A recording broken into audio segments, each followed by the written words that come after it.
Assalamualaikum warahmatullahi wabarakatuh. Kembali lagi di channel Morsal Sembako, channel yang selalu berbagi info.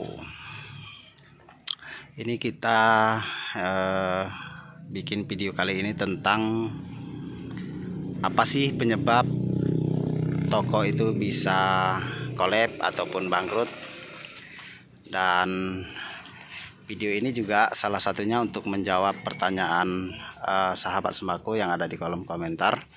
Walaupun saya sudah jawabnya dengan komentar juga. Tapi saya bikinin videonya biar lebih jelas dan lengkap. Mungkin ada beberapa penyebabnya ya. Salah satunya lokasi toko bisa seperti yang saya alami. Misalnya saya pernah buka toko Kota Raja 3 karena ini punya saya satu, terus ada satu lagi yang kita buka sudah sekitar jalan 4 tahun, yang ngelolainya kebetulan orang lain, masih saudara juga, dan saya tidak ikut di sana. Itu pengaruh banget di lokasi, karena jika dari pertama kita buka untuk omsetnya itu tidak ada kenaikan signifikan ataupun hanya naik beberapa persen saja, itu tidak mencukupi untuk operasional toko, karena kita toko harus bayar setahun sekali, bayar sewanya, terus buat ngegajiin karyawan harian, belum lagi buat pengelolanya. Karena jika operasional tidak cukup, otomatis tokonya akan merugi. Pertama, ruginya di sewa toko, yang kedua buat gaji karyawan, yang ketiga operasional yang lainnya seperti bayar lampu, bayar keamanan, terus buat makan sehari-hari, pengelolanya sama karyawannya, itu otomatis akan wajib kita keluarkan setiap hari kan dari toko. Nah, kalau tidak mencukupi omset ya otomatis rugi. Nah, itu tentang lokasi toko juga sangat penting. Dan seterusnya masalah hutang piutang juga harus dipertimbangkan. Karena kenapa? Karena kalau kita terlalu memberikan hutang kepada pelanggan, ya kalau 100% bayar mungkin masih bisa jalan ya, karena kita masih dapat tempo juga dari sales-sales, dan kita juga bisa dapat tempo dari agen-agen yang misalnya kita sudah lama belanja, agen-agen besar biasanya ya. Kalau masih agen-agen kecil ataupun semi-grosir seperti saya, itu sudah jarang sekali memberikan hutang, karena kebanyakannya sudah tidak tertarik lagi. Uang yang sudah dihutangkan ke orang lain itu tidak ketarik lagi ke tokonya. Jadi mungkin ya ada kapoknya juga kalau toko-toko yang udah lama. Jadi hutang itu membuat putaran kita juga bisa melambat ya. Kayak misalnya putaran uang kita biasa-biasanya lancar karena barang kita udah banyak kan kita kasih utang, uangnya belum datang-datang. Jadi barang di toko kita kosong, mau beli lagi nggak ada uang, terus mau bayar sales juga nggak bisa bayar, otomatis kita kekurangan barang. Seterusnya masalah membelikan sesuatu tanpa perhitungan, itu juga salah satu penyebab toko itu bisa collab ataupun bangkrut. Jika ya seperti itu, perhitungannya tidak tepat dan belum tahu hasil toko itu berapa dalam waktu 1 tahun.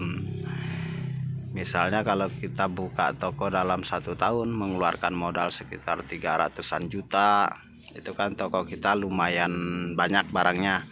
Tapi nantinya kita dapat juga support dari sales-sales.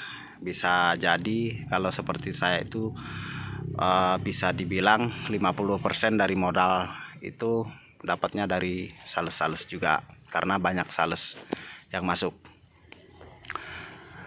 Itu kalau kita tarik modal kita pribadi misalnya, kecuali belinya dengan keuntungan ya, itu lain lagi. Kalau belum ketahuan keuntungannya berapa, tapi kita menganggap barang kita di toko itu sudah sangat penuh gitu, terus kita tanpa perhitungan membelikan sesuatu, entah itu tanah, rumah, mobil, yang intinya pengeluaran uang besar, itu bisa membuat juga kita collab. Karena kenapa? Kalau kita mengeluarkan uang terlalu besar seperti itu dan kita ternyata di toko itu tidak mendapatkan keuntungan sebesar itu secara otomatis kita mengurangi modal pribadi kita di dalam toko.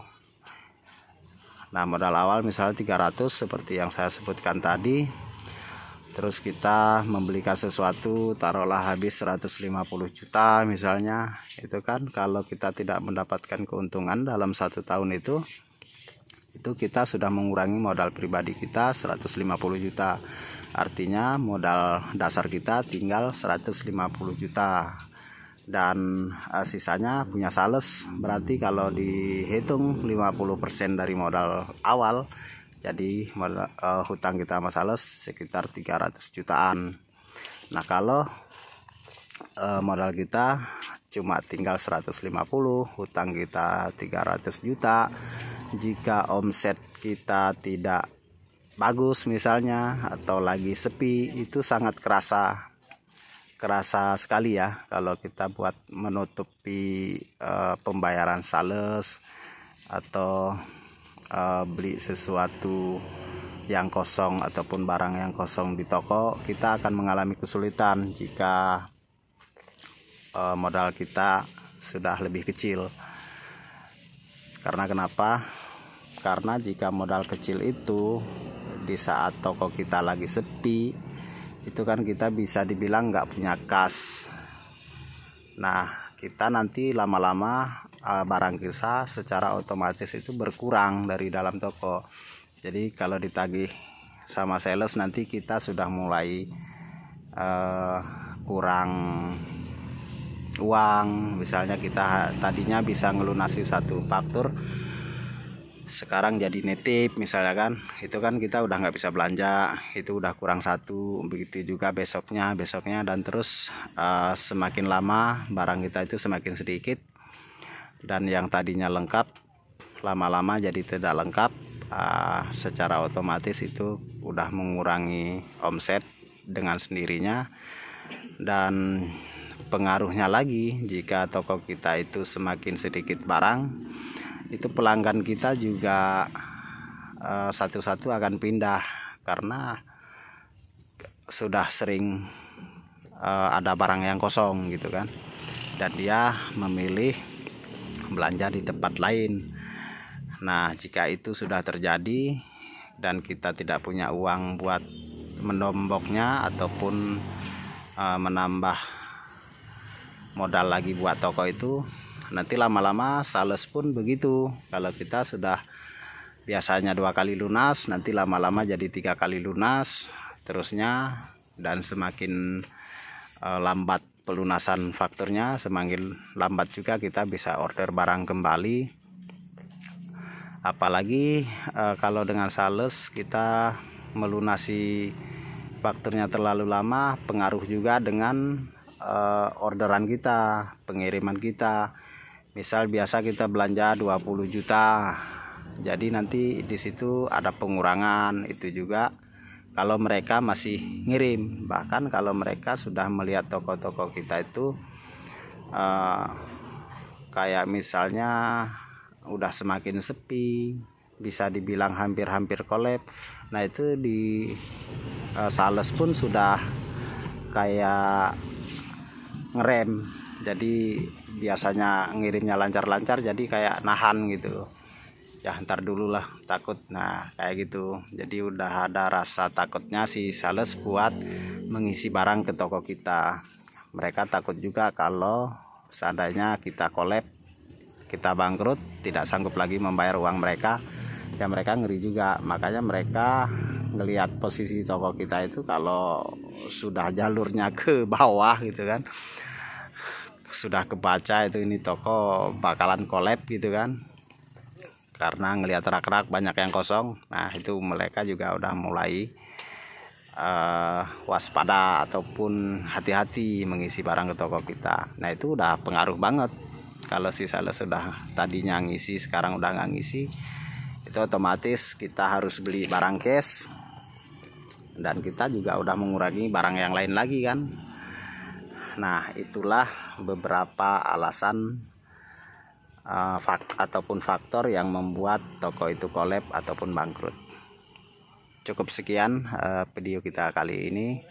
Terima kasih yang sudah mendukung channel Mursal Sembako. Terima kasih juga yang sudah komen. Sampai ketemu di video selanjutnya. Assalamualaikum warahmatullahi wabarakatuh.